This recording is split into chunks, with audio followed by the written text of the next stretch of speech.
sudah mendapatkan, atau mungkin yang SMK ya sudah fasih, atau mungkin kalian yang sering-sering baca majalah otomotif, majalah apa komputer ya, majalah otomotif, mau buka bengkel, majalah komputer mungkin sudah terbiasa ya, atau mungkin sering baca "Hai guys, dengan David di sini" gitu ya.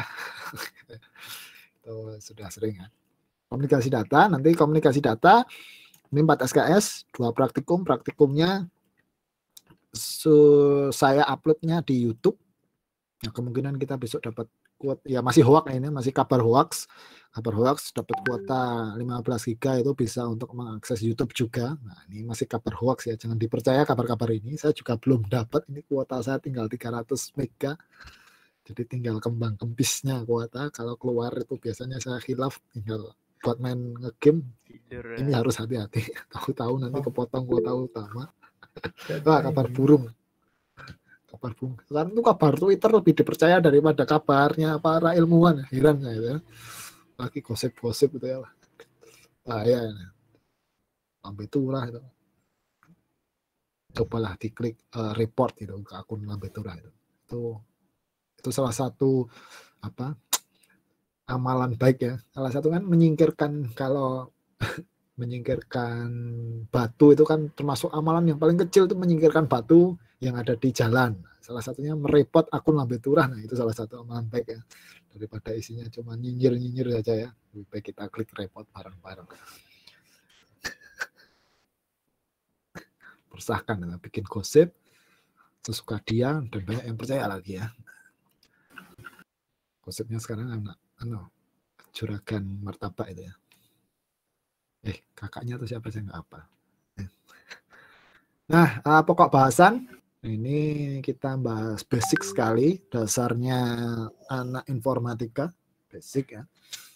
Jadi nanti kita bahas apa itu data, informasi, komunikasi. Nah, kemudian masuk ke komunikasi data dan jenisnya. Pertemuan pertama ini masih ringan-ringan saja. Kalau mau baca bukunya, ini saya pinjam buku.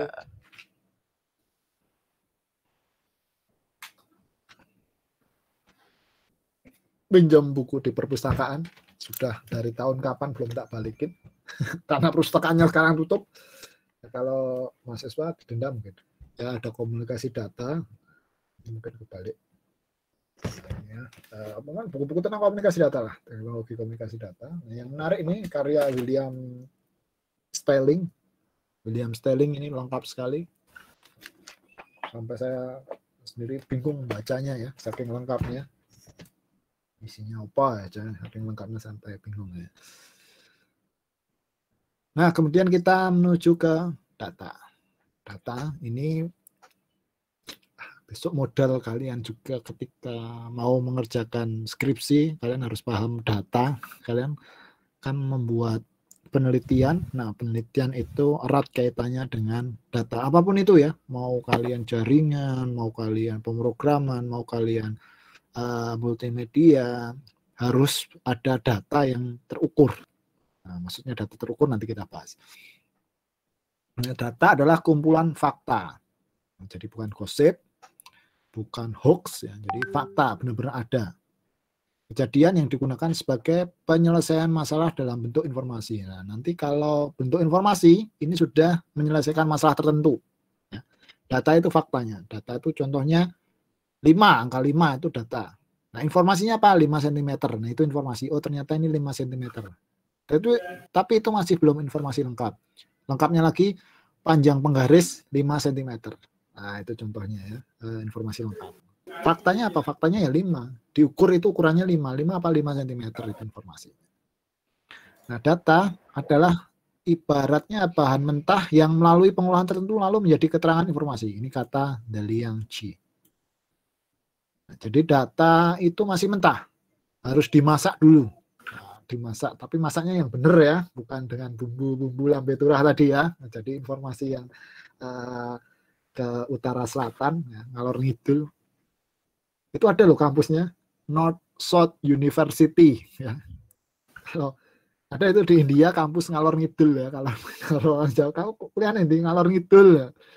Kan namanya North South University. Kalau nggak percaya nanti cari coba North South University di India ada.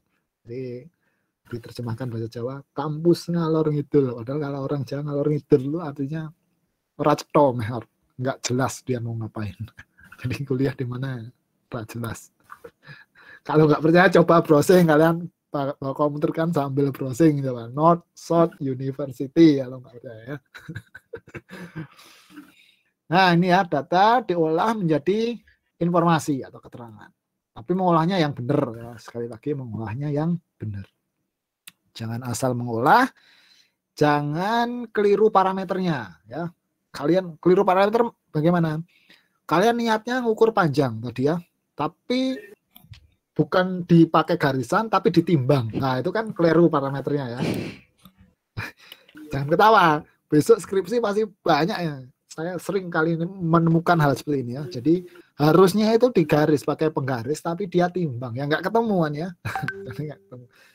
Ini kamu ngukur apa mas? Ngukur bla bla bla. Bagaimana cara mengukurnya? Seperti ini. Wah itu sama aja ya seperti tadi. Hitung panjang tapi dengan timbangan nggak ketemu. Jadi harus benar itu pengolahannya.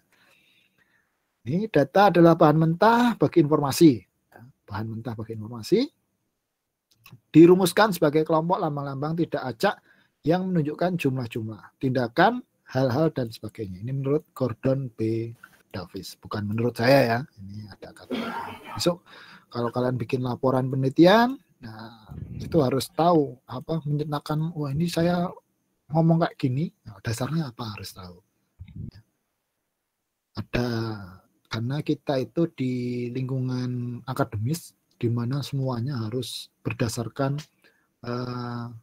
fakta. Datanya itu berdasarkan fakta. Faktanya apa ya? Yang tertulis di dalam buku mungkin atau di dalam jurnal. Nah itu salah satu rujukan. Bukan wah semalam saya mimpi katanya data itu seperti ini. Nah itu bukan ya, nggak bisa jadi acuan ya. Jangan seperti itu. Saya itu semalam mimpi bahwa presidennya besok akan ganti. Nah, itu nggak mungkin ya seperti itu. Nggak bisa buat acuannya. Datanya mana bisa. Nah, definisinya dari data itu ada banyak sekali. Dari jenisnya, kuantitatif dan kualitatif. Kuantitatif itu ada dalam bentuk angka, kualitatif dalam bentuk kata-kata. Tapi kualitatif, nanti data-data kualitatif ini harus tetap didukung dengan data kuantitatif, terutama nanti dalam sebuah skripsi ya. Kalau kalian bikin skripsi, data kualitatif itu harus didukung oleh kuantitatif. Maksudnya gimana? Kalau kalian bilang, wah ini akhirnya bisa mempercepat proses. Itu kan mempercepat itu data kualitatif ya. Buktinya mana mempercepat? Maka butuh data kuantitatif. Ini loh mempercepat yang tadinya 10 detik jadi 5 detik. Ah, berarti itu kan mempercepat. Jangan bilang, wah ini mempercepat tak? Buktinya mana? Nah ini kecepatannya 5 detik. Duh, ke 5 detik itu cepat atau lama kan tergantung ya. Kamu 5 detik kalau dijatuhkan dari langit rasanya lama banget tuh, nggak nyampe-nyampe gitu ya, 5 detik itu ya. Tapi 5 detik mainan HP ya pendek sekali rasanya ya. 5 detik sambil diiris tangannya rasanya lama banget ya. Kan relatif. Nah dibandingkan secara kuantitatif. 5 detik itu dibandingkan tadinya 10 detik jadi 5 detik, makanya jadi lebih cepat ya kualitatif. Seperti itu ya. Jadi ini jangan menyepelekan seperti ini karena biasanya deskripsi itu wah ini jadi lebih efektif Pak. Loh, efektif itu gimana maksudnya efektif? Nah, itu kan lebih efisien Pak. Efisien itu maksudnya gimana? Wah, ini lebih bagus tuh gimana ya? Data kualitatif itu kan lebih bagus. Lebih besar itu seperti apa? Menjadi besar, menjadi kecil itu seperti apa? Nah, makanya harus didukung dengan data kuantitatif. Dan sifatnya tidak subjektif ya, jadi bersifat objektif. Misalkan gini, saya itu ganteng, nah itu subjektif. Nah, subjektif kalau itu saya itu ganteng, kata saya ganteng itu subjektif. Saya menilai diri sendiri atas dasar kesenangan saya diri sendiri, nah itu subjektif ya. Tapi saya itu ganteng, buktinya apa? Nah ini saya mensurvei 10 orang, Nah, 10 orang bilang saya ganteng itu 7, yang 3 bilang pas-pasan, yang 2 bilang pas-pasan, yang 1 bilang jelek. Berarti hampir semuanya bilang ya oke lah gitu. Nah, itu baru bisa dikatakan objektif ya, karena kita bisa diukurnya berdasarkan banyak parameter. Tidak karena saya bilang saya ganteng ya, saya ganteng Pak gitu ya. Seperti itu. Itu jenis datanya ya. Kemudian cara memperolehnya bagaimana? Ada data primer dan sekunder. Data primer ya namanya primer, diambil langsung dari objek. Kalian melakukan pengukuran gitu ya, diukur ini loh beratnya 5 kg, saya tahu dari mana saya timbang. Nah, itu data primer ya, kalian ambil sendiri. Kalian lakukan pakai garisan, ini panjangnya 10 cm, saya dapat data dari mana, saya ambil sendiri. Nah, itu langsung. Sekunder secara tidak langsung. Nah, kebanyakan skripsi itu datanya sekunder nih kebanyakan. Kalau bisa ya tetap didukung oleh data primer. Ya, data sekunder itu tidak langsung. Misalkan kalau sama-sama panjang tadi ya, wah, Monas itu tingginya misalkan 500 meter, saya nggak tahu tinggi Monas berapa, mungkin 100 meter. Dapat dari mana? Saya baca dari buku. Nah, dari buku sekian tinggi Monas. Nah, itu sekunder, termasuk sekunder karena kamu tidak ngitung sendiri. Apa boleh? Boleh-boleh saja, nggak masalah. Asalkan data itu valid ya. Jadi nggak harus ngukur sendiri. Menara Pisa itu tingginya sekian meter, 500 meter. Berdasarkan buku ini yang sudah orang yang sudah menghitung langsung. Berdasarkan insinyur ini yang sudah mereka-rekanya. Nah, itu jadi itu bisa valid. Jadi tidak harus primer ya. Contoh lain apa yang sekarang banyak itu? Bumi itu bulat. Bumi itu bulat ya. Dapatnya data dari mana? Ya sekunder. Kalian nggak mungkin ngukur bumi bulat secara langsung karena apa? Ukurannya terlalu besar. Ya kalian baca jurnal ilmiah, kemudian kalau mau ngitung ya silakan hitung. Ada metode pengukuran bumi itu bulat tapi waktunya lama, yaitu dengan membandingkan titik A dan titik B dalam jam dan waktu yang sama, kemudian diukur sudutnya dengan trigonometri sehingga bisa dilakukan kira-kira, oh ini radiannya berapa derajat, sehingga bisa diukur, oh besar bumi itu berapa, circle-nya itu berapa meter, berapa kilometer, itu bisa diukur. Tapi itu capek ya ukurnya, maka butuh data sekunder. Jangan gara-gara wah ya, saya belum pernah melihat bumi itu bulat, saya belum pernah ukur, lalu nggak percaya gitu ya. Nah, itu bodoh, sama aja saya bilang, saya nggak percaya kalau di Jakarta itu ada Monas gara-gara saya belum pernah melihat Monas. Itu kan sama aja seperti itu ya, nggak seperti itu. Karena ada data yang valid, memang benar-benar valid. Wah Monas itu konspirasi, itu hanya CGI, itu nggak bisa ya. Atau mungkin tembok Cina itu kan panjangnya bukan main, itu CGI, itu akal-akalan Cina saja itu. Biar dunia takut dengan Cina, biar kelihatan Cina bisa membuat tembok yang panjang. Itu tidak seperti itu ya. Pengambilan data itu tidak ada konspirasi ya di situ ya. Jadi semua itu berdasarkan fakta. Sumbernya internal dan eksternal. Kalau sumber internal ini biasanya data-data privat, eksternal ya data-data umum ya. Kalau internal ini biasanya agak susah mencarinya sumber data. Eksternal, yang umumnya eksternal lah, sumber yang luas. Nah, kemudian sifat, nah ini erat kaitannya dengan komunikasi data, yaitu discrete dan continue. Bernilai bilangan asli atau real, discrete itu 1, 2, 3, 4. Nah, itu discrete ya, 1, 2, terpotong-potong ini ya. Jadi antara 1 langsung loncat ke 2. Padahal di antara 1 dan 2, kalau kalian dulu IPA pernah, IPA, matematika dulu pernah belajar ya, bilangan real, itu antara 1 dan 2 kan masih sangat banyak sekali angka ya. Nah, itu tidak kita singgung di nilai discrete. Jadi cuma 1, 2. Contoh nilai kalian A, B, C, D. Nggak ada A, B, dan seterusnya nggak ada ya. Jadi dari A langsung loncat ke B. Beda dengan continue. Continue ini range ya, 1 sampai 2. Nilainya ada berapa? Sangat banyak sekali tuh. Kalau kalian tahu bilangan real ya, itu 1 sampai 2 bisa miliaran di situ ya. Ada 1,000000001 dan seterusnya. Nah, continue itu seperti itu. Jadi nilainya antara, bukan 1 dan 2 tapi antara 1 dan 2. Biasanya ini disebut data digital, nanti ini disebut data analog.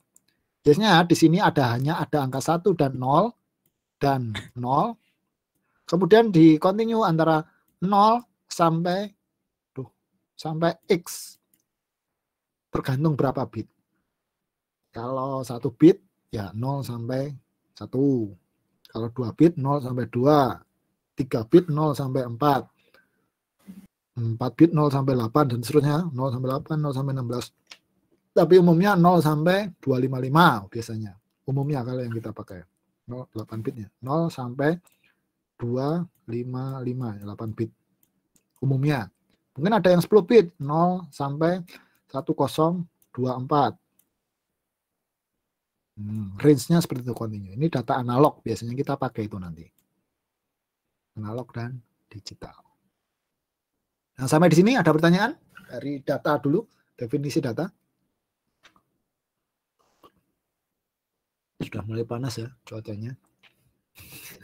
Komunikasi data ini kuliahnya bikin panas memang. Bikin panas ya. Jadi itu adalah data ya. Nah, lanjut. Kemudian dari tadi penjelasan tadi apa sih data itu? Kalau kita bisa simpulkan, ya, data merupakan nilai ya, value yang merepresentasikan sesuatu, data ini. Jadi tadi seperti 5 kg, 10 cm, nah itu ada nilai kan, merepresentasikan sesuatu. 5 kg oh berarti berat, 10 cm berarti panjang, 10 cm per detik berarti kecepatan, 5 kg per liter berarti massa jenis. Nah seperti itu ya, jadi merepresentasikan sesuatu. Network atau jaringan untuk mengirimkan data agar dapat membagikan dengan orang lain untuk menyimpan jangka panjang. Ini network ini belum dibahas kok, tertulis di sini sih ya. Jaringan salah ketik ini ya, salah copy paste saya. Jadi nanti kalau data dalam artian komunikasi data nanti butuh jaringan komunikasi ya untuk mengirimkan data. Nah kalau dalam komunikasi data nanti bisa disebut data semua nilai baik berbentuk analog maupun digital. Data analog itu apa? Data digital itu apa? Gampangannya gini. Ini ada nggak ya di slide selanjutnya? Nah ini. Data analog itu adalah data yang bisa kita rasakan. Ya, data yang panca indera kita, kalau indera keenam nggak tahu ya itu valid nggak ya, karena tidak semua orang punya indera keenam kan, bisa-bisa saja orang yang mengaku punya indera keenam itu mengaku-ngaku ya, karena tidak bisa dibuktikan secara teoritis. Jadi panca indera kita itu bisa kita rasakan, itu adalah data analog. Contohnya apa? Misalkan panas, ya kita bisa merasakan panas, bisa. Kemudian misalkan panjang tadi ya, kita bisa merasakan atau melihat panjangnya berapa senti bisa ya, panjang. Kemudian berat, kita bisa mengangkat berat. Atau mungkin intensitas cahaya, ya, wah silau ini atau tidak silau itu bisa kita rasakan, nah itu bisa. Nah itu data analog. Nilainya berapa nih? Nilainya nggak tentu, ya. Nilainya range tadi, continue. Kalau di sini variabel continue. Kita nggak bisa menentukan berapa panjang suatu benda sebelum kita mengukurnya. Ya, kan dia continue, panjangnya itu variatif ya, macam-macam. Nah bedanya dengan digital apa? Digital itu datanya hanya ada 1 dan 0. Ya, ada 1 dan 0 data digital itu. Jadi tidak bisa kita rasakan. Nanti ini hubungannya dengan komunikasi data loh ya. Dan komunikasi data digital ya data yang bisa dibaca hanya dibaca oleh peralatan digital. Baik itu komputer ataupun chip, microcontroller dan lain sebagainya. Itu hanya bisa membaca data digital. Nah, pertanyaannya, terus bagaimana nanti cara mengubah data analog biar alat digital misalkan komputer itu bisa membaca data analog, kan ada itu ya, HP kita contohnya, dia bisa mengetahui intensitas cahaya ya. Jadi kalau digelap layarnya meredup, kalau diterang layarnya otomatis terang. Nah itu kan berarti dia bisa membaca intensitas cahaya. Atau mungkin dia bisa menangkap suara kita. Bagaimana caranya? Butuh yang namanya alat konversi, namanya sensor. Jadi butuh sensor untuk mengkonversi data analog ini menjadi digital ya. Contohnya ya sensor itu apa? Kalau suara ya pakai mic gitu ya. Kalau intensitas cahaya tadi mungkin pakai kamera lah, atau mungkin pakai memang sensor cahaya. Kalau jarak mungkin pakai proximity sensor dan lain sebagainya. Nah, itu ya. Jadi analog bisa diubah menjadi digital pun sebaliknya. Dari data digital nanti juga bisa diubah analog. Contohnya apa? Kalian punya MP3 player, bisa diubah menjadi data analog, jadi bunyi lagi. Bunyi kan data analog, bisa kita dengar, bisa kita rasakan getarannya, bunyi itu ya. Nah, dari data digital MP3 diubah menjadi analog. Nah, itu bisa seperti itu. Nah, kalau dilihat dari sini sifat-sifatnya ya, sifatnya amplifikasi itu gini loh. Nah, bisa dinaikkan, bisa diturunkan, dinaikkan, diturunkan. Kalau pensaklaran ini on ya, dan off gitu. On off gitu, pensaklaran gitu. On off itu sifatnya ya. Bentuknya tegangan, ini tegangan naik, tegangan turun. Kalau ini bilangan 1, bilangan 0. 1 0 itu ya bentuknya ya. Jadi 1 0 1 0 bentuknya. Bedanya analog dan digital. Nah, kita komunikasi data nanti berkutat dengan ini, data analog dan digital. Oke, kemudian ada informasi. Apa itu informasi? Nih, data yang sebelumnya telah diolah menjadi satu bentuk lain yang lebih berguna, yaitu pengetahuan atau juga keterangan yang ditujukan bagi penerima dalam pengambilan keputusan. Ini ada penting ya, pengambilan keputusan di masa sekarang atau masa data. Jadi informasi itu data yang sudah diolah. Intinya itu ya. Yang bermanfaat terutama untuk pengambilan keputusan. Nah, seperti ini. Contohnya misalkan, wah, di komputer tadi ya, waduh prosesornya suhunya naik. Itu kan ada data, datanya suhunya terjadi kenaikan. Kemudian informasinya apa? Oh, informasinya suhu di titik prosesor itu mengalami kenaikan suhunya ya, informasinya. Kemudian pengambilan keputusannya apa? Oh, pengambilan keputusannya kipasnya ditingkatkan kecepatannya. Nah, itu pengambilan keputusannya ya, yang simpel. Jadi ketika suhu naik, keputusannya adalah kipas makin kencang. Itu contoh informasi yang dimanfaatkan dari data. Nah, yang penting adalah data yang diolah atau diproses dengan standar tertentu. Itu adalah informasi. Jadi seperti ini ya, informasi. Dari input nanti terjadi transformasi data. Jadi informasi tadi menjadi output. Nah, seperti yang saya katakan tadi, inputnya apa? Suhu. Suhunya dari 30 mungkin menjadi 40. Nah, kemudian di manajemen ada standarisasi. Ya, oh, ternyata ini mengalami kenaikan dari sebelumnya, maka dilakukan proses, yaitu apa? Eksekusi untuk menaikkan kipas. Nah, maka ada output apa? Perintah kipas untuk naik. Kurang lebih seperti itu ya di informasi.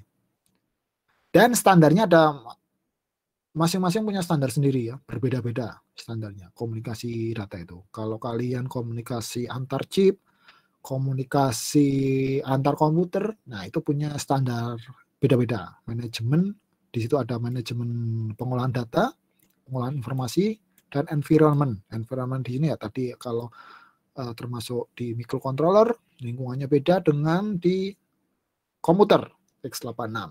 Komputer pun lingkungannya beda dengan di HP, ya, prosesnya beda. Ya walaupun mungkin serupa, tapi tak sama. Ada standar transformasi sendiri-sendiri. Ini sama seperti apa ya?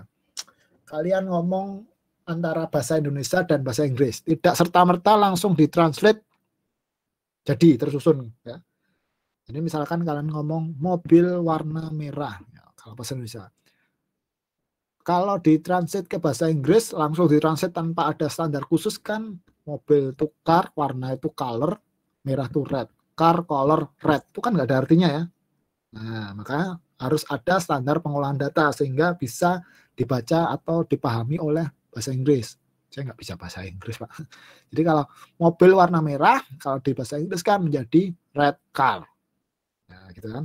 Red car, cukup red car aja sudah menginformasikan bahwa mobil itu warnanya merah. Atau red colored car gitu ya. Mobil berwarna merah, red colored car. Kan dibalik itu anunya, penulisannya MD dan DM-nya. Nah, itu ada standar. Sama di komponen-komponen digital pun juga sama. Jadi setiap komponen tergantung environment-nya ya, tergantung lingkungannya.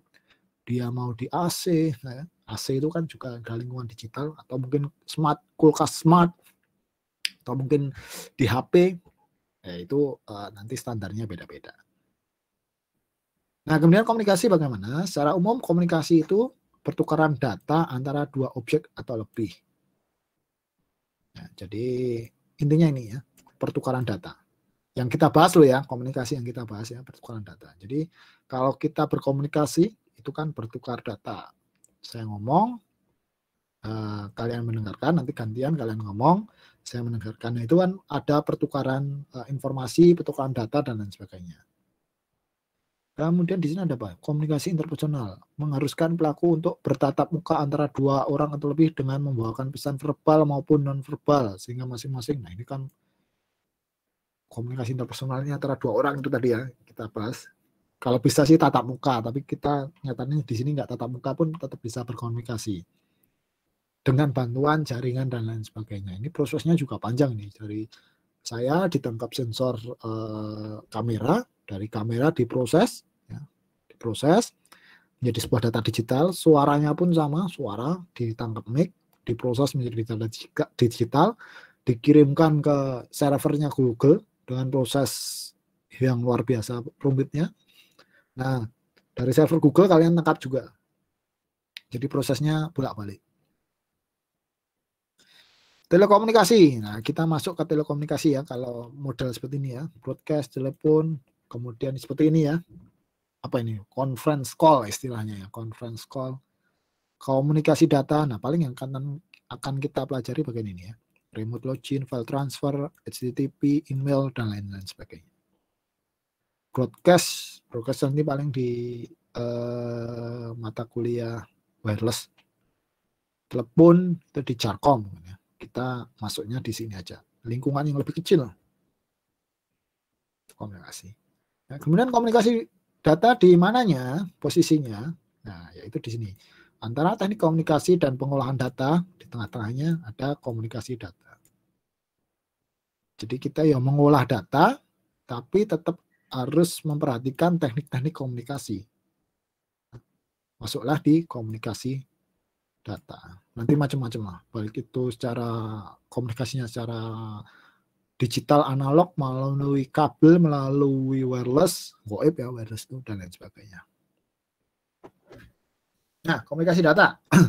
Kita masuk ke komunikasi data. Penggabungan antara dunia komunikasi dan komputer ya, anak komunikasi dan anak komputer bersatu ya, fusion menjadi komunikasi data, anak ilkom dan anak komputer. Komunikasi umum antar manusia ya, kalau anak ilkom itu kan bahasnya komunikasi antar manusia, bagaimana bernegosiasi gitu ya, baik dengan bantuan maupun langsung, bantuan alat maupun langsung. Kalau kita seperti ini kan komunikasi secara umum ya, dengan bantuan alat yaitu Google Meet. Nah, kemudian komunikasi data ya antar perangkat, atau antar komputer atau perangkat digital lainnya ya, antar microcontroller, antara sensor dengan chip, antara chip ke chip, antar komputer ke komputer. Nah, itu yang kita bahas ya, komunikasi data. Kalau mau bahas ini, nah silahkan ke Ilkom ya, ke prodi Ilkom, itu bahasnya yang atas ini ya, komunikasi secara umum. Nah, kita bahasnya yang data ya, jadi nanti yang kita bahas ya 1010 itu, 1010, kemudian hexa, binar, hexa, oktal, desimal, dan lain sebagainya yang kita bahas. Nah, untuk mempelancar komunikasi data, nah, biar lancar, itu butuh namanya standar atau protokol. Fungsinya buat apa? Kompatibilitas. Jadi kalau kalian mau membuat sebuah rangkaian komunikasi data, nah itu harus ada standar protokolnya tersendiri ya. Contoh protokol paling gampang itu adalah HTTP. Kalian sering pakai ya ketika browsing di web. Kalau dulu harus ngetikkan HTTP://, sekarang udah nggak ya, otomatis HTTP. Itu adalah Hypertext Template Protocol. Protokol yang digunakan untuk browsing sehingga kalian bisa melihat data dari server masuk ke komputer kalian. Nah, itu lewat apa? Protokolnya namanya HTTP. Dan harus disupport, ya, kompatibilitas penuh. Jadi servernya mungkin pakai Windows, kalian pakai Linux tetap bisa. Servernya pakai Windows, kalian pakai Apple tetap bisa. Nih, mampu melayani banyak peralatan dengan kemampuan yang berbeda-beda ya. Servernya pakai Linux, pakai kalian pakainya Apple tetap bisa. Berlaku umum dan mudah untuk dipelajari. Ya, mudah untuk dipelajari. Jadi tidak seperti wah ini ilmu turunan dari orang tua. Kalau kamu bukan anaknya saya, nggak bisa saya kasih ilmunya. Bukan seperti itu ya. Jadi bukan ilmu turun-temurun, tapi ilmu secara umum. Contohnya di sini ada TCP/IP, UDP, HTTP yang ada P-nya di belakang. P-nya itu biasanya protokol. FTP ya, file transfer protokol, HTTP ya, hypertext change protokol dan lain sebagainya lah. UDP contoh. Kemudian apain sih kita ngomong-ngomongin komunikasi data ya, karena banyak manfaatnya. Data sharing yang jelas ya. Sharing, jadi kita bisa men-sharing data, berbagi data dengan lebih mudah dalam tanda petik ya, mudah dalam tanda petik gitu ya. Karena mudah itu relatif kan. Kemudian time sharing, menghemat waktu yang jelas. Kita conference seperti ini lebih menghemat waktu daripada harus ketemuan. Mungkin kalau ketemuan di Jakarta, kita harus ke Jakarta dulu, gitu ya, dan lain sebagainya. Atau mungkin ketemuan di kampus, kita harus ke kampus dulu. Sebenarnya seperti ini time sharing, tapi tetap ada plus minusnya. Dan ada juga program-program sharing. Nah ini kalau kalian coba virtual lab, sudah nyoba belum virtual lab? Saya sih nggak nyoba ya, nggak. Percuma juga pakai virtual lab ya. Aplikasi-aplikasi tertentu bisa menjalankan dari komputer lain. Ini ya. Kemudian device sharing. Ini misalkan kalian mau ngeprint lewat komputer lain dengan satu jaringan yang sama, ya, lewat di printer di satu jaringan yang sama tapi di komputer lain printernya, itu bisa ya manfaatnya. Dan yang penting paperless, ya, kita bisa langsung chatting di sini tanpa mengetikkan, kirim surat ke pos dan lain sebagainya. Ini manfaat umumnya aja, ini manfaat secara umum, komunikasi data secara umum. Nah, karakteristiknya apa? Komunikasi data di pengiriman harus mengirimkan data ke tujuannya. Ini jangan sampai salah alamat ya. Harus diterima oleh perangkat yang dimaksudkan. Nah, makanya ada addressing di sini ya. Jangan sampai salah alamat. Saya ngirim WA ke kalian. Misalkan saya ngirim ke Nisa, ini malah kekirimnya ke Raditya. Itu kan bahaya itu ya. Bisa ketahuan saya chattingnya Nisa. Kalau chattingan saya Nisa bisa ketahuan. Nah, itu maka ada standar protokol. Gitu. Kemudian akurasi. Sistem harus memberikan data tentunya akurat. Nah, nanti waktu mengirimkan itu kan diubah dulu seperti yang saya katakan tadi. Saya ngomong A, dari ngomongan saya A itu dirubah oleh sensor mic ini, oleh sound card diubah menjadi tanda digital, diterima kalian juga harusnya A, ya, bukan menjadi B ya. Itu nanti jadi lambe turah nanti ya. Ini ngomongnya apa, keluarnya apa gitu ya. Karena jadi harus akurasi. Makanya apa? Untuk menentukan akurasi, kalian harus ngecek berulang-ulang. Apa benar ini A itu diterima sana A juga. Kalau saya B ke sana apa B juga. Nah, maka perlu dicek kalau kalian ingin melakukan mengecek akurasi. Ketepatan waktu. Nah, ini lebih ke sistemnya ya, lebih ke apa? Bukan waktu skalanya detik, bukan. Tapi waktunya lebih kecil dari detik, sangat cepat sekali. Misalkan ya ketepatan waktu ini sinkronasi waktu. Jadi sinkronis data bit biner. Misalkan ada data 8 bit, ya, data itu 8 bit, panjangnya 8. 8 ini dikirim masing-masing bit itu dalam waktu 1/100 detik misalkan ya, 1/100 detik. Maka 8 bit ini ketika jalan itu ya 8 kali 1/100 berarti 8/100 total waktu yang dibutuhkan. Nah, ini harus tepat, jangan sampai yang 7 ini cepat, yang 8 ketinggalan. Nah, itu bahaya nanti. Akhirnya ada yang korup, data korup, informasinya meleset, informasinya tidak tepat dan lain sebagainya. Efeknya cukup fatal juga sih, apalagi kalau kalian sudah main microcontroller yang perlu akurasi tinggi. Nah, ini bahaya sekali ya. Ini contoh kasus dalam kasus video serta audio. Nah, ini juga sama ya. Audio video harus sama, kalau nggak delay juga masalah. Kemudian karakteristiknya ada jitter, variasi waktu, dan kedatangan paket. Ini jitter ya. Nah, sebagai contoh delay ini. Jitter itu delay. Nah, ini contoh-contoh tipe data adalah semua tipe data dapat disimpan dan diolah pada sebuah komputer dan dapat ditransmisikan melalui jaringan. Macam-macam ya. Tadi dari teks, suara, saya sudah katakan tadi ya, ini analog bisa diubah menjadi digital, menjadi informasi digital itu bisa. Bentuknya sebenarnya bukan suara, informasi digital, tapi hanya, ya kalau namanya digital hanya angka 101010, nanti butuh modulation dan demodulation, butuh converter, mengubah data analog menjadi data digital. Kemudian komponen dalam komunikasi data. Kalau kita ngomongin komponen, itu ya yang dibutuhkan sih apa aja. Yang jelas source-nya ya. Source-nya. Ya kita mau transfer data, nggak ada sumber datanya apa ya. Sama aja ya, jadi ada source-nya. Saya ngomong gini, source-nya suara saya. Ngomong, membangkitkan data untuk ditransmisikan. Nah, perangkat input biasanya dilengkapi transmitter sebagai penghasil pulsa listrik. Nah, ini mic yang saya pakai.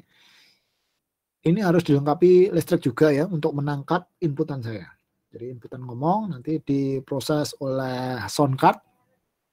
Nah, terjadilah pengaktifkan gelombang elektronik. Kemudian transmitter mengkonversi data menjadi sinyal yang dapat ditransmisikan. Nanti setelah datanya dikonversi menjadi gelombang listrik, nah ini dikonversi lagi menjadi sinyal yang ditransmisikan. Sistem transmisi, oh ini transmitter tadi contohnya modem ya. Modem. Jadi modem itu bukan alat untuk connect ke internet, tapi modem itu alat untuk konversi data ya, aslinya itu. Tapi ya karena kebetulan saja modem itu berada di edge kita atau di lapisan sebelum internet, maka kadang modem dikatakan wah untuk connect internet harus punya modem. Ya sebenarnya bahasa IT-nya bukan itu sih ya, untuk connect ke internet itu butuh banyak proses ya, nggak lewat modem, harus lewat ISP juga, dari ISP baru menyambungkan dari jaringan yang lebih luas dan seterusnya. Modem ini hanya sebagai apa ya istilahnya translator antara PC kita biar bisa connect ke jaringan yang lebih besar. Translator. Transmission, membawa dan mengirimkan data, dapat berupa jalur tunggal maupun kompleks. Media yang digunakan macam-macam ya. Kabel, optikal, wireless. Sekarang sudah zamannya optikal dan wireless. Copper itu sudah jarang. Ya. Optikal lebih cepat, wireless itu lebih reliable ya, lebih apa ya, bisa pindah-pindah tapi tidak lebih cepat dari optikal wireless itu. Nah, dalam transmisi, sinyal itu harus sesuai dengan sistem dan memiliki sinkronasi. Sinkronasi seperti yang saya katakan tadi ya, kalau 8 bit selama 1/100 detik, semuanya harus 1/100 detik. Jangan sampai tidak 1/100 detik. Kemudian harus sesuai dengan sistem ya sinyalnya. Jadi misalkan kalian mau nonton RCTI pakai UHF, ya pakai antena UHF, pakai booster UHF dan lain sebagainya. Jangan pakai antena wifi ya, nggak bisa ya, beda gelombang ya, beda gelombang. Receiver mengkonversi sinyal yang diterima menjadi data. Jadi nanti setelah dikirim oleh transmisi, kemudian diterima lagi oleh receiver. Secara umum fungsinya ini sama nanti. Nah ini sama fungsinya, hanya kebalikannya saja. Misalkan tadi bahasa Inggris tadi ya, kalau ini mengkonversi dari bahasa Indonesia ke bahasa Inggris, kalau yang ini mengkonversi dari bahasa Inggris ke bahasa Indonesia, ya, fungsinya sama, hanya kebalikan aja. Sebentar saya coba login, bisa nggak ya? Oh, sudah bisa ini. Komunikasi data. Ya, satu, sorry.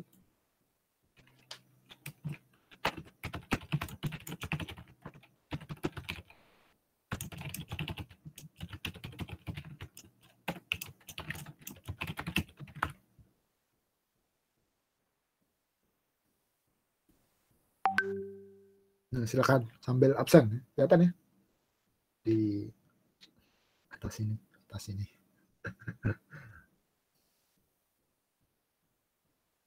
Coba sambil absen bisa nggak? K3DEC itu belum ada yang masuk. Oh, sudah ada. Bisa ya, berarti ya.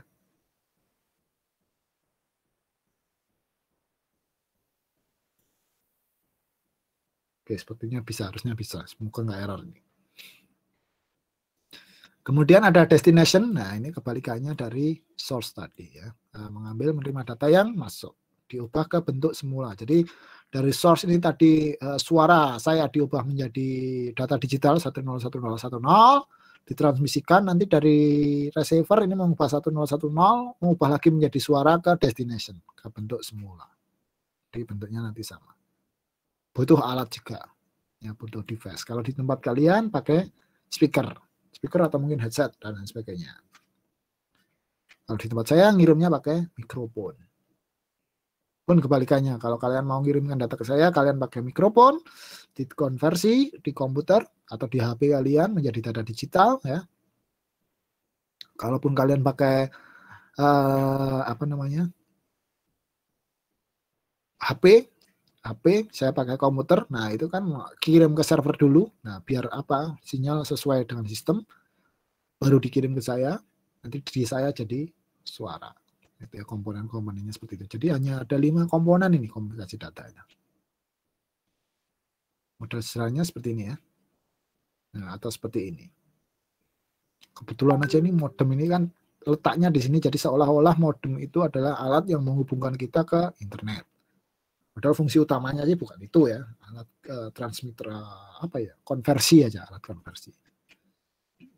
Jadi gambarannya seperti ini.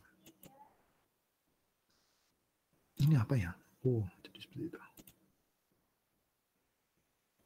Oke, model sederhananya seperti ini. Ini contoh ketika kita komunikasi data, transfer dari menggunakan media analog ya. Jadi teks diubah dulu menjadi data digital. Ini digital seperti ini. Nah, transmitter ini nanti dipilih transmitternya mau transmitter digital atau analog. Kebetulan di sini adalah analog. Diubah menjadi sinyal analog. Jadi dari data digital ini diubah dulu menjadi sinyal analog agar bisa terkirim. Nah, sinyal analog itu contohnya gelombang radio yang kita pakai itu sinyalnya sinyal analog ya, karena naik turun. Kemudian nanti ada sistem transmissionnya di situ yang mengatur perpindahan data ini, ya datanya masih analog, kemudian diterima. Oh receiver menerima, oh iya ini data untuk saya, diubah lagi menjadi data digital, jadilah di destination. Nah, kalian terima ya bentuknya mungkin digital, mungkin analog tergantung kalian sumbernya tadi apa. Dan kalau teks misalkan teks itu data digital tepat digital, keluarnya di kalian teks. Nah kalau mungkin ada text to speech itu kan ada konversinya sendiri. Jadi di tempat kalian mungkin ada konversinya atau mungkin di bagian sini ada konversinya sendiri. Tapi secara umum seperti ini, komunikasi data. Model sederhananya. Nah, metodenya komunikasi data ada beberapa. Ya, simplex, half, duplex, kemudian full. Simplex ini satu arah, jadi kalian hanya bisa menerima saja atau hanya bisa mengirim saja, contohnya TV atau radio. Jadi transmitter ya tugasnya untuk mengirim saja, receiver ya tugasnya hanya menerima saja. Nah, jadi TV, contohnya TV ya, TV itu kan tidak bisa broadcast siaran, TV hanya bisa menerima siaran. Kemudian ada half duplex, ini contoh gampangnya walkie talkie, jadi gantian. Ketika A menjadi transmitter, B tidak bisa ikut-ikutan jadi transmitter. B hanya bisa menjadi receiver. Gantian, A menjadi receiver, A-nya receiver, B baru jadi transmitter. Jadi gantian ya, dua arah seperti itu. Kemudian, nah yang sering kita gunakan di sini adalah full duplex. Jadi dua-duanya bisa saling menjadi transmitter maupun receiver. Contoh paling gampang yaitu telepon HP kalian ketika nelpon itu kan bisa saling ngomong langsung. Ini metode hanya ada 3 ini metode komunikasi data. simplex, half, dan full. Kemudian ini jaringan, ini juga akan kita bahas, tapi di akhir-akhir ya, jaringan komputer. Tapi kita tidak fokus di jaringannya, karena nanti ada mata kuliah tersendiri, yaitu Jalkom, di mana di jaringan itu ada istilahnya LAN, MAN, WAN. Nah, kita masih membahas komunikasi, definisi dan jenis. LAN ini sifatnya, ya pokoknya antar komputer aja, jaringan komputer yang sifatnya kecil, dalam satu ruangan mungkin, atau antar gedung mungkin, sifatnya kecil ya, atau dalam satu RT itu masih bisa dikatakan LAN. Kemudian MAN, ke atas jaringan lebih besar, antar daerah biasanya ya, atau satu Jogja itu bisa dikatakan MAN ya, satu condong catur MAN. Kemudian WAN yang wide area, nah, ini mendekati ke internet, antar kota, antar negara, itu ya WAN ya, koneksinya. Jadi kalau kalian kontak ke internet, sebenarnya dari LAN kalian, ya kalau kalian pun nggak terhubung ke LAN tapi network kecil dulu, misalkan pakai IndiHome itu pakai fiber optik, ya ke ODP dulu, optical distribution point, ODP. Nah itu lokalnya. Baru dari ODP ditembakkan ke MAN, ke Telkomnya. Baru dari Telkom ke yang lebih luas lagi, se-Indonesia. Baru dari Indonesia baru terhubung ke internet. Jadi sebenarnya jalannya itu panjang, ya. Tidak langsung serta-merta dari ODP langsung internet, itu enggak. Jadi ada prosesnya. Nah maka dari situ bisa dilakukan filtering juga. Setelah di negara kita, kenapa di filtering tidak bisa membuka situs tertentu dalam tanda petik ya. Nah, itu karena memang prosesnya panjang ya. Jadi tidak serta-merta dari PC langsung ke internet, tidak. Ada banyak gerbang yang harus dilalui. Itu komunikasi data. Jaringan. Ini tipe-tipenya ada LAN ya, sangat berguna untuk sharing resource seperti data storage. Terdiri dari 2 sampai ratusan PC ya, LAN. Umumnya ini ya, umumnya melalui kabel ya, walaupun bisa melalui non kabel, jaringan wireless. Ini kecepatannya tinggi dan relatif lebih murah. Itu untuk LAN ya, kecil, biasanya pakai hub atau pakai ya hub kecil, biasanya pakai itu ya, belum sampai router. Nah, MAN lebih besar lagi, MAN kalau MAN itu ya. Jadi mungkin per gedung atau satu desa, satu kota, nah itu bisa ya. Jadi beberapa LAN digabungkan sekaligus. Nanti mempelajari ini nanti di Jalkom 1. WAN, ya WAN lebih luas lagi. Sudah ada router ya untuk merutekan jalur. Jadi kalau kalian mau dari sini berkomunikasi dengan PC sini, nah itu masuk dulu ke hubnya kalian, kemudian ke router. Nah ini dicarikan jalan terdekat, mau lewat sini atau lewat sini, nah, mau ke atas mau ke bawah, nah dicarikan jalan terdekat, baru masuk sini. Nah ini pun dicarikan jalur terdekat baru ke sini. Jadi seperti kalian main-main waktu TK ya, mau dari titik sini ke titik sana, itu lewat jalan yang mana, sama komputer pun seperti jaringan. Jadi nanti router ini berperan mencarikan jaringan. LAN vs WAN ya jelas ya. LAN vs WAN. LAN itu jaringannya kecil, WAN itu lebih luas. Jangan lupa presensi. Oh ini sudah masuk ya. Internet. Nah internet ini gabungan beberapa WAN sekaligus ya. WAN sekaligus, ini lebih luas lagi jaringannya. Ini cakupannya dunia. Seluruh dunia bisa kita akses melalui internet dalam tanda petik kalau tidak ada pemblokiran. Ya, kalau diblokir oleh ISP-nya ya sama saja. Kalau kita mau dari sini, nah, misalkan dari sini PC kita mau mengakses server, nah sini, ini server kesukaan kalian misalkan ya, server X gitu ya, kesukaan kalian. Nah, ini adalah ISP negara kalian, ISP Indonesia, yang mana dia melarang kalian untuk mengakses situs X ini. Ketika kalian ke sini, nah sini kan dicarikan lewat ISP. Begitu kalian ke sini, mau ke sana sudah ditolak. Ya. Mau ke sana aja sudah ditolak. Jadi ini sudah diblok, nggak boleh kalian situs.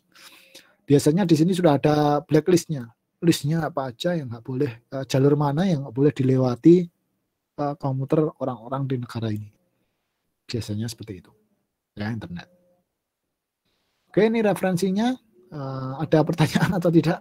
Nggak usah lama-lama lah ya, masih pertemuan kedua, masih definisi dan jenis. Saya rasa juga nggak susah ini. Untuk bab pertama ini hanya dasar saja. Kita itu sampai jam 12.20. Nah, kalau ini hemat waktu ya, Komdet itu biasanya lebih cepat daripada Hatir, karena Hatir ngomongnya kemana-mana. Ini ada pertanyaan, Win? Dan saya dari tadi ngomong terus ya. Pak, mau tanya Pak. Oh ya, silakan. Kalau cara kerjanya VPN tuh kayak gimana Pak? Nah, VPN besok kalian bahasnya di Jarkom, itu virtual private network kan, nanti pengalihan data itu, pengalihan data. Jadi kita bikin seolah-olah kita punya apa ya istilahnya ya? Apa namanya?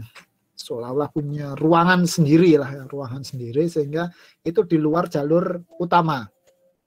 Seolah-olah ya, seolah-olah, padahal aslinya juga sama aja. Jadi datanya juga terenkripsi.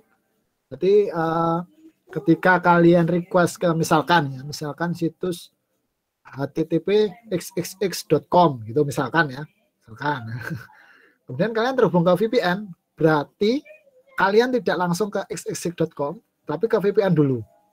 Jadi dari rumah kalian ke VPN dulu, dari VPN di-generate random dulu kalian. Biasanya seperti itu ya, di-generate random, baru dari random itu ke xxx.com, data di xxx.com masuk ke VPN, dari VPN baru ke PC kalian. Biasanya seperti itu. Jadi yang tahu kalian mengakses apa itu si VPN-nya, penyedia VPN-nya. Oh, kalian mengaksesnya situs xxx.com loh, si user ini situs itu. Nah, VPN-nya tahu. Tapi ISP-nya tidak bisa jadi tidak tahu, bukan tidak tahu, tapi bisa jadi tahu ya, bisa jadi dia tahu, tapi kemungkinan besar tidak, karena sudah di privat. Ya.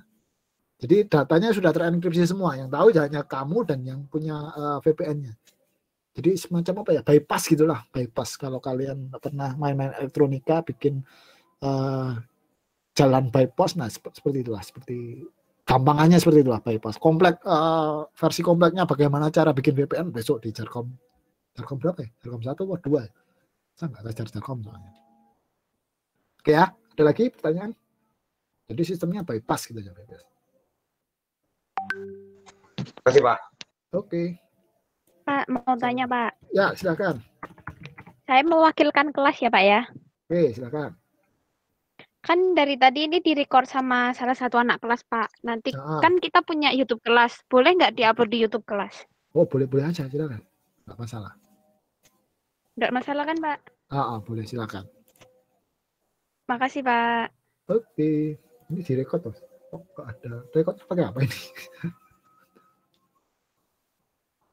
Direkod pakai apa ini, Mbak? Tolong Mas Abi jelaskan ya. Oh, pakai OBS. Oh, ya udah, pakai OBS. Oh ya. Soalnya praktikum saya juga nanti di YouTube. Sudah subscribe belum? Silakan subscribe YouTube saya. Sudah. Siap Pak. Itu ada praktikum. Saya rasa soalnya kalau praktikum ya lebih efektif pakai video yang direkod karena bisa diputar berulang-ulang. Kalau saya jelaskan gini cuma numpluk aja ya. Error juga saya bingung errornya di mana nanti. Ada pertanyaan lagi? Sekali, Pak. Semoga saja besok beritanya nggak hoax ya, yang dapat kuota 15 giga itu. Yang bisa untuk YouTube juga, itu katanya bisa untuk YouTube. Semoga aja nggak hoax. Oke, ada lagi pertanyaan? Tidak ada Pak. Kalau tidak ada, saya akhiri ya. Sampai di sini, sampai ketemu di praktikum. Besok Kamis libur ya? Iya Pak, sembari itu. Iya. Mau pindah jadwal sementara buat ganti Kamis atau Kamis tetap kuliah Alhamdulillah. Pak? Ya gampang lah besok lah, kita lihat situasi aja. Alhamdulillah. Ya, sekali-sekali libur kuliah. Baru awal-awal udah libur ya. Akhirnya praktikum kan video Pak. Iya, praktikum. kalau praktikum kan video Pak, mending kita langsung absen aja Pak. Usul Oh Pak. ya, oke lah. Iya Pak, gitu aja Pak. Kalau gitu nggak masalah, oke ya. Jadi, tinggal sama asisten gimana ya? Kamu sih kalau praktikum itu enak kok. Ya Pak. Oke ya. Ada pertanyaan? Tidak ada ya? Tidak ada Pak. Cukup Oke, juga. kalau tidak ada, mari kita akhiri. Semoga apa yang kita bicarakan tadi bisa bermanfaat di kemudian hari ya. Selamat siang. Assalamualaikum warahmatullahi wabarakatuh. Waalaikumsalam warahmatullahi wabarakatuh. Terima kasih Pak.